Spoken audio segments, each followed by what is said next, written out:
Good afternoon, everyone. House Taxation Committee will come to order.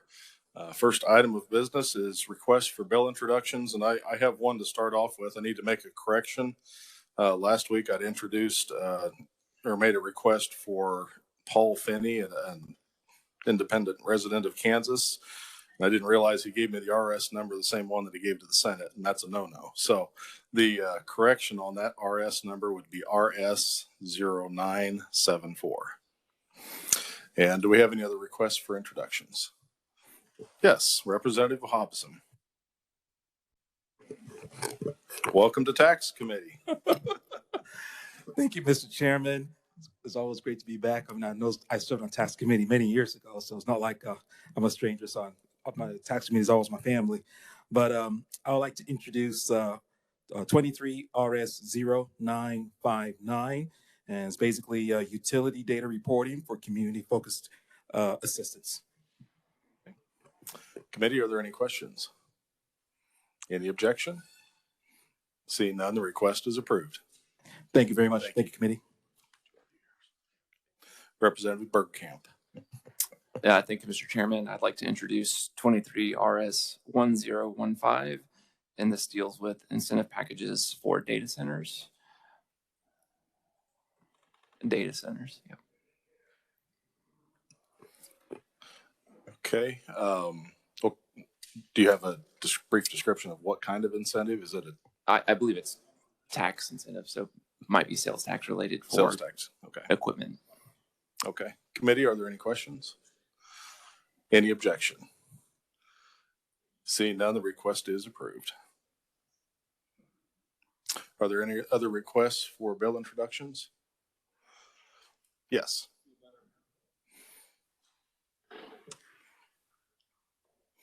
Good afternoon. Yes, Chairman Smith, thank you. My name is Abraham Fontensteel with Kearney & Associates, and I'm here today on behalf of the Kansas County Treasurers Association, and we respectfully request 23 RS 0746, and it is a bill regarding tax notices and optional electronic delivery. Thank you. Committee, are there any questions? Any objection? Seeing none, the request is approved. I do have a couple of introductions to make. First one is RS 0790, and this is a property tax exemption for business property that operates in competition with property owned or operated by governmental entities, and that is on behalf of the Kansas Health and Fitness Association.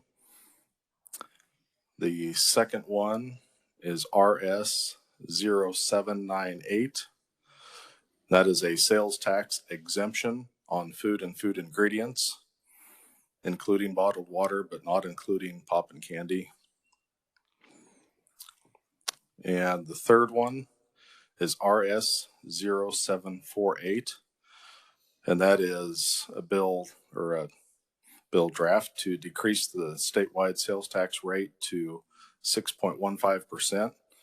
That is adjusted for inflation above the normal inflation for calendar year 2022. I'll take any questions. Any objections? Oh, yes, Representative Sanders. Quick question. The first one you mentioned, is this kind of a reworked version of the gym bill that we looked at a couple of years ago? It is. Thank you, Mr. Chairman. Any further questions or objection? Seeing none, the requests are approved. Are there any other requests for bill introductions? Seeing none, we will move on to our first item of business for the day and open up the hearing on House Bill 2201 and turn first to the revisor's office for an overview.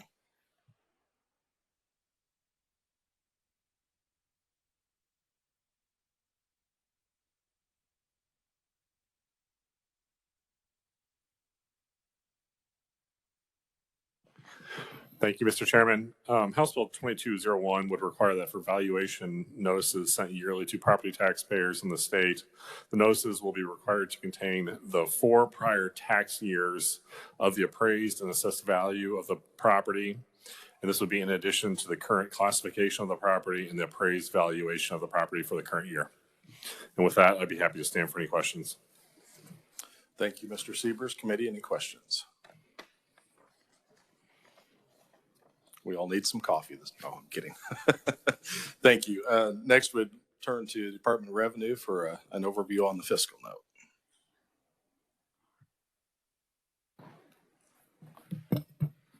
Mr. Chairman and members of the committee, Kathleen Smith with the Department of Revenue. Department of Revenue is indicating that House Bill 2201 would have no impact on property tax revenues. Plain and simple. Okay. Committee, are there any questions? Seeing none, we will turn to our proponent testimony and welcome. You can either stay sitting or come to the podium, and Representative Auerkamp.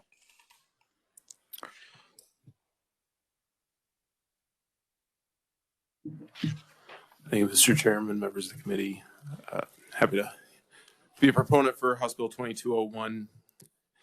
It's a simple bill, offers property owners 4 years of property valuation, past property valuation plus the current year, rather than the current valuation notices that go out, which just offer the current year and 1 prior year. This just adds 3 previous years to the same notice that they're currently getting.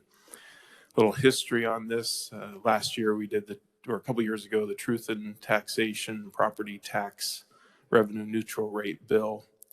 I was one of 4 in the House that voted against the bill. I didn't like some of the logistical elements of it, some of the burden it put on county clerks and also local taxing entities. And in the process of arguing with a good friend on the Senate side, I was looking for an alternative that would give property owners a good understanding of the increased valuation that their properties were undergoing each year.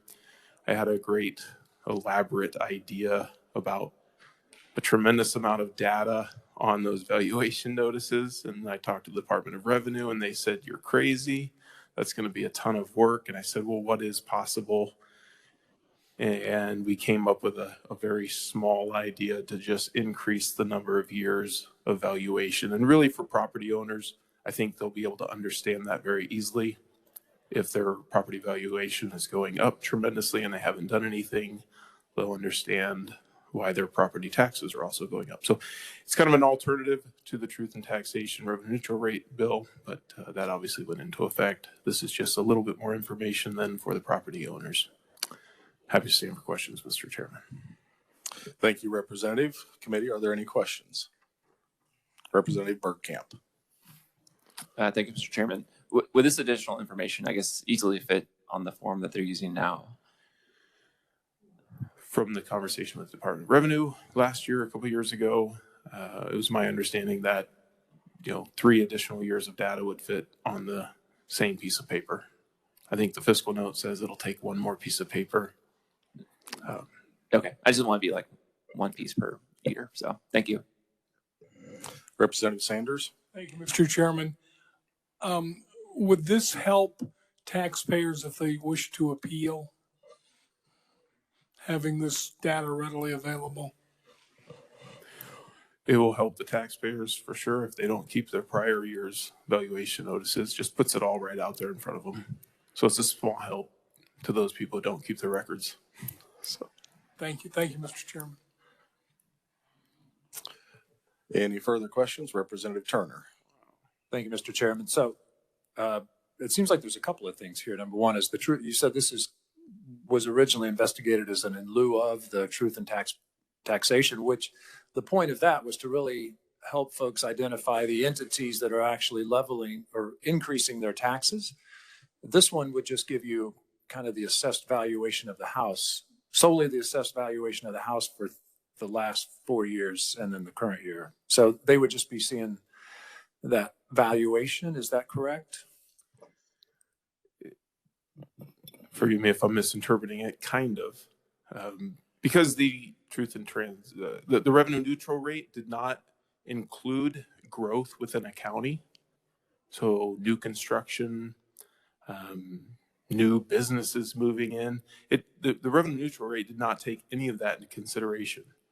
So a county could actually lower somebody's property taxes and still exceed their revenue neutral rate. It's one of the reasons I didn't like that bill. And whereas this comes down to the individual property owner, shows their actual valuation. And one of my original ideas was to include the mill levies for all the taxing entities and to show the mill levies over the last 4 years. But to gather all that data onto the piece of paper would have been a little bit burdensome for the Department of Revenue. So this was an easy first step to providing as much data we could without a large burden. Thanks for the opportunity to throw a little shot on the revenue neutral rate. Yeah, no, but I just wanted to be clear that this is just showing that my property 4 years ago was 100, and then it went to 110, and then that's what I'm saying. It just shows the assessed valuation of the property. That's all we're talking about here, correct? Yes. Thank you, Mr. Chair. Representative Corbett.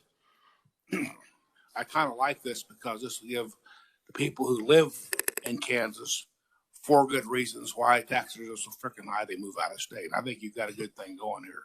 You've got good examples of tax. They go up every year.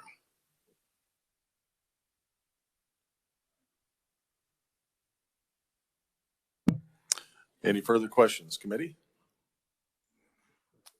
Seeing none, thank you for your testimony. Thank you, Mr. That is the only in-person conferee. Did I miss anyone that is wishing to testify on behalf of 2201? He's either as a proponent, neutral, or opponent.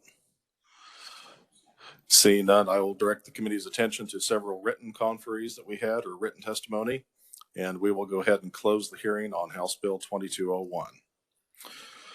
At this point, we'd like to take up working House Bill 2026, and I would turn to the revisor's office to give us an overview on what that bill was. Thank you, Mr. Chairman.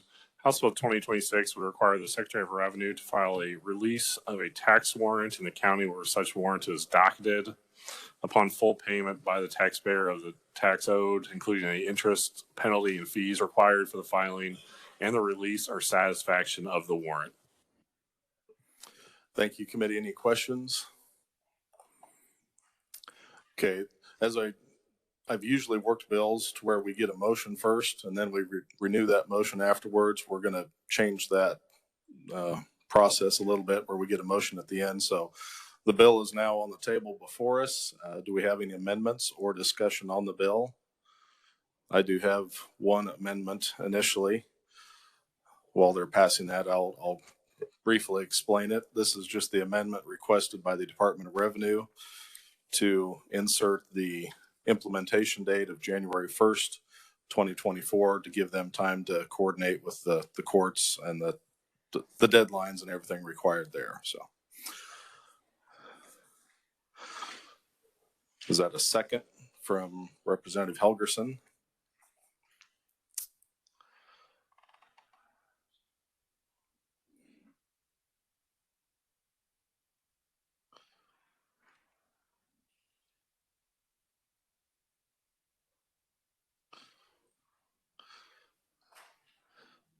Looks like everyone should have a copy of the amendment. Are there any questions or discussions on the amendment?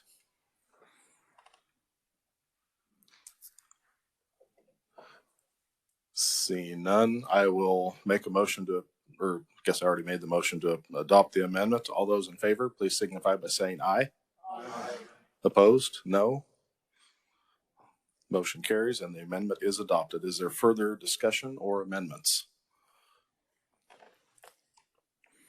Boy, we really do need a pot of coffee in here, don't we? If there are no further comments or discussion, I would entertain a motion to, yes, Representative Hoheisel. Thank you, Mr. Chair. I move that we pass out HB 2026 favorably as amended. Second. Representative Sawyer with a second. Any further discussion? Yes, Representative Turner. Sorry, I didn't get this. I thought he was asking a question next to me. So it's got an effective date now of January 1, 2024. That's what the amendment does. So the second section that says this act will take effect and be in force after publication, that's not in conflict with that at all? Okay, just clarifying. Thank you. Yeah, usually that's the bottom line when it's Most published. And bills.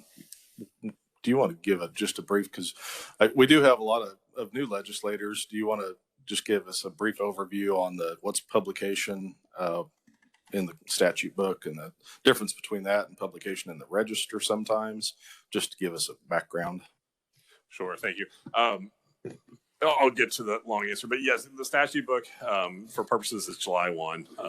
That's just the common phrase, statute book, but it just, when we say statute book, just mean July 1. That's when most things go into law. The other option is Kansas Register that gets published every so often.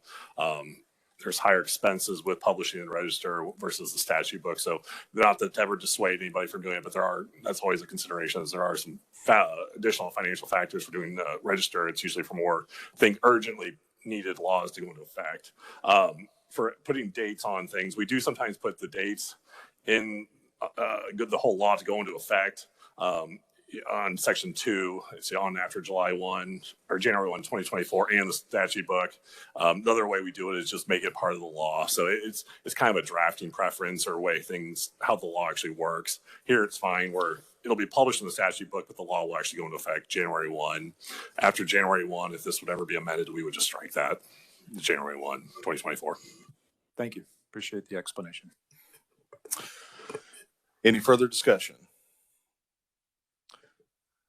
Seeing none, you've heard the motion from Representative Hoheisel to recommend favorably for passage. All in favor, please say aye. Aye. Opposed, no. Motion carries, and the bill is passed. Is there any further business before the committee today? I hate to let us out so early, but I did want to just remind everyone briefly, we have an agenda update on this week. If we have time, it is my intention, today's bill that we heard, 2201, on Wednesday afternoon, after we get done with the tax foundation, we will work that bill unless I hear any concerns or complications with that bill today. Also, we'll consider working House Bill 2002. That was the permanent funding for the revenue neutral notifications that we heard several weeks ago. And also on Thursday, if we have time, I'd like to work House Bill 2066. That was the volunteer EMS and firefighter vehicle property sales or property tax exemption. But just want to give everyone a heads up that those are coming. If you have any amendments or any questions, I don't require you to let me know if you got an amendment or turn them into me. It is beneficial if I know that you have an amendment. If you want to keep it a secret, you don't have to tell me what it is, but it is sometimes handy for me to know what's coming so I can recognize you. But anything else for the good of the committee? Seeing none, we are adjourned.